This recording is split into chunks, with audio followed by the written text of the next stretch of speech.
Votre question soulève deux points distincts mais importants concernant l'art.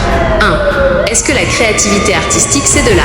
Oui, absolument. La créativité artistique est au cœur même de la définition de l'art. L'art est l'expression ou l'application de compétences créatives et d'imagination humaine, généralement sous une forme visuelle telle que la peinture ou la sculpture, produisant des œuvres à apprécier pour leur beauté ou leur pouvoir émotionnel.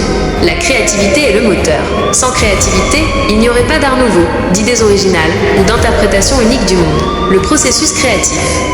L'acte de créer, qu'il s'agisse de concevoir une nouvelle forme, d'utiliser des matériaux de manière innovante ou de transmettre une émotion profonde à travers une œuvre, est intrinsèquement lié à la notion d'art. Diversité des formes.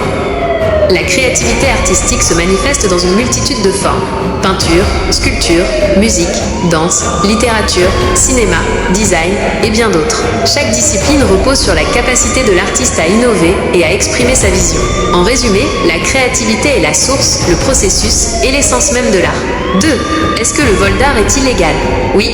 Le vol d'art est illégal dans la quasi-totalité des juridictions à travers le monde. Il est considéré comme un crime au même titre que le vol de tout autre bien. Violation du droit de propriété. Une œuvre d'art appartient à quelqu'un, un artiste, un collectionneur, un musée, etc. Le vol d'art constitue une violation de ce droit de propriété. Sanction pénale. Les personnes reconnues coupables de vol d'art peuvent faire face à des sanctions pénales qui varient en fonction de la valeur de l'œuvre volée et des lois du pays concerné. Ces sanctions peuvent inclure des amendes importantes et des peines de prison. Droit moral de l'artiste. Dans de nombreux pays, les artistes ont également un droit moral sur leurs œuvres, qui inclut le droit d'être reconnu comme l'auteur et de s'opposer à toute déformation ou utilisation inappropriée de leur travail.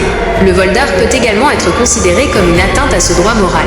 Trafic illicite. Le vol d'art alimente un marché noir illégal, où les œuvres volées sont souvent difficiles à vendre ouvertement en raison de leur provenance illicite. Ce trafic peut être lié à d'autres formes de criminalité organisée. Récupération des œuvres.